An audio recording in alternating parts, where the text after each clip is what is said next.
दिनैनि गोदान भिडिअ'आव आरो फिन खेबसेबाव बरायफिनबाय।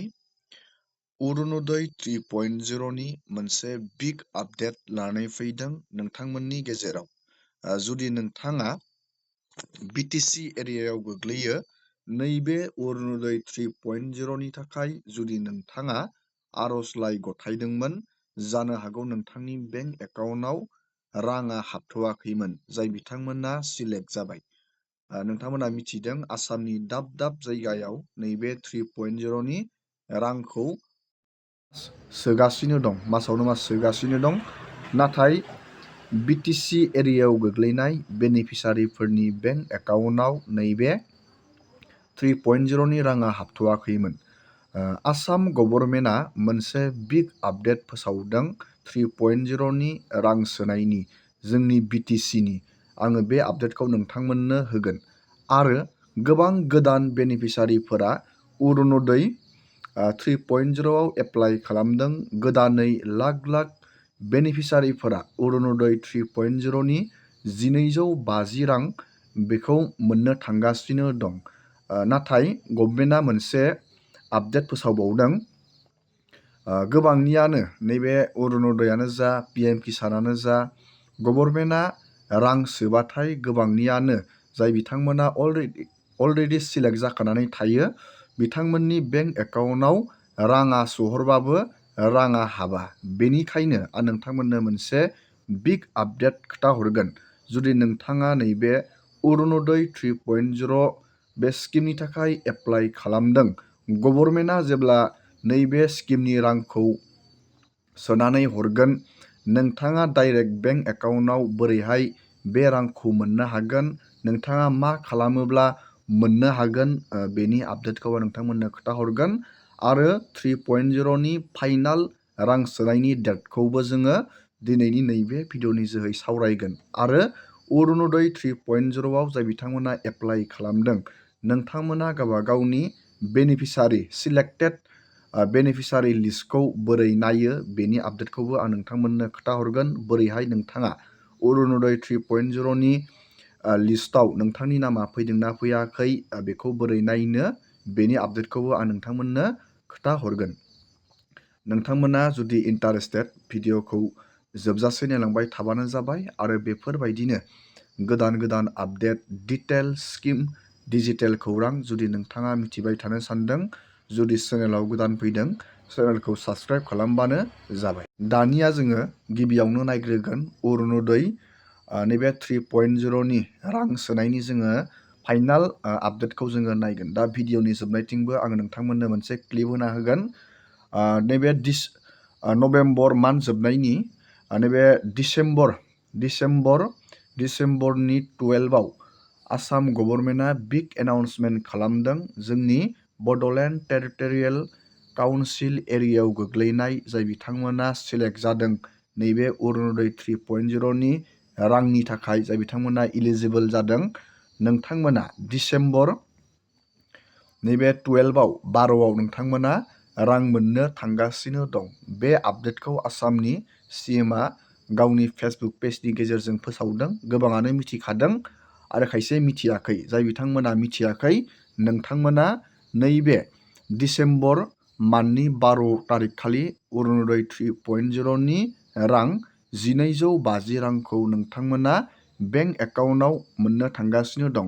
आरो मोनसे बिग आपडेटबाव बेनो जाहैबाय, फेब्रुवारि मान्थआव आसाम गभर्नमेन्टआ मोनसे आपडेट फोसावबावदों। बेनो जाहैदों नैबे अरुणोदय स्किमनि रांखौ खेबसेयावनो नैबे 5000 रां होनो थाखाय मोनसे बिग एनाउन्समेन्टबो खालामदों। नैबे 5000 रांखौ नोंथांमोना मानि थाखाय मोनगोन, बेनि बागै आं अलरेडि भिडिअ बानायखाबाय। नोंथांमोना भिडिअ थांनानै नायजागोन। जोंनि बिटिसिनि बेनिफिसारिफोराबो खेबसेयैनो फेब्रुवारि मान्थआव 5000 रां अरुणोदय स्किमनि नोंथांमोना लाबखौ मोननो थांगासिनो दङ। दानिया नोंथाङा रोखा जाबाय। दानिया जोङो सावरायगोन नैबे अरुणोदय 3.0 आव जाय बिथांमोना सिलेक्ट जाबाय। आं दहाय बुंनाया गभर्नमेन्टआ मोनसे नोंथांमोनखौ खामानि मावनानै लानो खोथादों। रां सोनायनि बे आपडेटखौ नोंथांमोननो खोथाहरनि। मानो होनोब्ला गोबां प्रब्लेम जायो। गोबाङानो नैबे गभर्नमेन्ट स्किमनि बेफोरबायदि स्किमाव फार्स्ट टाइम एप्लाइ खालामो, बेनि थाखायनो गोबाङानो मिथिया रांखौ माबायदि सिस्टेमाव सोयो। बेनिखायनो आसाम गभर्नमेन्टआ मोनसे आपडेट फोसावबावदों, जाय बिथांमोना अरुण'दय स्किमाव एप्लाइ खालामदों नोंथांमोना गावबा गावनि बेंक एकाउन्टखौ चेक खालामनो नांगोन। बोरै नोंथाङा चेक खालामनो? बेंकआव थांनानै नोंथाङा चेक खालामनो नांगोन। नोंथाङा KYC होनो नांगोन, बेंकआव थांनानै KYC होनो नांगोन। मानो होनोब्ला नोंथांमोनाथ' मिथिखायो, आङो सिगांनि भिडिअ'आवबो नोंथांमोननो खोन्थाबोगासिनो दं। गभर्नमेन्टनि स्किमनि रांखौ दानिया नैबे direct benefit transfer system DBT सिस्टेमनि जोहैसो रांखौ हरनाय जायो। बेनिखायनो गोबाङानो रांखौ बेंक एकाउन्टआव मोना, जायनि बेंक एकाउन्टआ आधारजों लिंक गैया। मानो होनोब्ला डाइरेक्ट आधार नाम्बारजों बेंकजों लिंक थानाया मेन्डेटरि। बेखौ DBT बुंनाय जायो, डाइरेक्ट बेनिफिट ट्रेन्सफार। बे सिस्टेमाव गोग्लैयो। बेनिखायनो गोबांनियानो बेंक एकाउन्टआ आधारजों लिंक थायैनि जाहोनाव बा लिंक थाब्लाबो गोबांनियानो इनएक्टिभ जानानै थायो। बेखौ नोंथाङा बेंकआव थांनानै KYC बानायनो नांगोन। आसाम गभर्नमेन्टआ KYC होनो होदों। बेंकआव थांनानै नोंथांमोना थाबैनो, जुदि बे अरुण'दय स्किमाव जुदि नोंथाङा एप्लाइ बानायदों, नोंथांमोना बेंकआव थांनानै आधारजों बेंकजों लिंक दंना गैया बेखौ नोंथाङा नायब्लानो जाबाय, चेक बानायबानो जाबाय। जुदि आधारजों बेंकजों लिंक गैया, नैबे अरुण'दय 3.0आव नोंथाङा सिलेक्ट जाब्लाबो खिन्थु रांखौ मोननो हानाय नङा। थाबैनो नोंथाङा बेंकआव थांनानै KYC होबाथाय नोंथांमोननि बे गासैबो प्रब्लेमा, जुदि प्रब्लेम जानानै दं नोंथांनि बेंक एकाउन्टआ गभर्नमेन्टनि स्किमनि रां मोननायाव, नोंथांमोननि प्रब्लेमा सल्भ जागोन। जेब्ला नोंथाङा नैबे गभर्नमेन्टआ रांखौ सोना हरगोन, जुदि नोंथांनि आधारजों बेंकजों लिंक थाया, नैबे DBTआ एक्टिभ थाया, नोंथाङा रांखौ मोननाय नङा। गोबाङानो बेबायदि प्रब्लेमजों भुगिनानै दासिमबो अरुण'दय स्किम बा बायदि गभर्नमेन्ट स्किमनि रांखौ मोननो हाया। आं बेखौ नोंथांमोननो भिडिअ' मोनफ्रोमावबो बारंबार खोन्थाहरबाय थादों, जाहाथे बेनिफिसारिफोरा गावबा गावनि बे स्किमनि बेनिफिटखौ मोननो हायो। दानिया जोङो अरुण'दय 3.0नि लिस्टखौ जोङो नायगोन। नोंथाङा बोरै बेखौ मोनगोन? नैबे 3.0नि अलरेडि लिस्ट ओंखारनानै फैदों DC अफिसनिफ्राय। दानिया नोंथाङा बेयाव लिस्ट नुनो मोनदों। बेबायदि लिस्ट ओंखारनानै फैदों। बेयो 3.0नि बेनिफिसारि लिस्ट। नोंथाङा बे लिस्टखौ बोरैहाय मोनगोन? बे लिस्टआ ब्लक वाइसआव फैदों।